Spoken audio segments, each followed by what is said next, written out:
السلام علیکم ورحمۃ اللہ وبرکاتہ۔ اعوذ باللہ من الشیطان الرجیم، بسم اللہ الرحمن الرحیم۔ بسم اللہ پڑھنا۔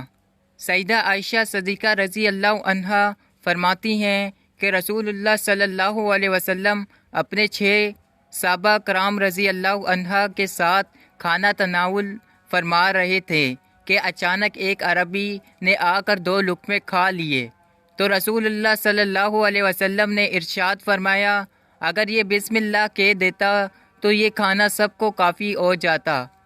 جو کوئی بھی کھانا کھانے لگے تو بسم اللہ پڑھ لے۔ جزاک اللہ۔ زیادہ سے زیادہ شیئر کریں، دوسروں تک پہنچائیں۔ اگر آپ کو ڈیلی کی حدیث پڑھنی ہے سننی ہے تو اس چینل کو سبسکرائب کر دیں اور بیل آئیکن کی گھنٹی کو دبا دیں تاکہ آئندہ آنے والی ویڈیو آپ کے پاس جلد سے جلد آئے۔ جزاک اللہ۔ زیادہ سے زیادہ شیئر کریں۔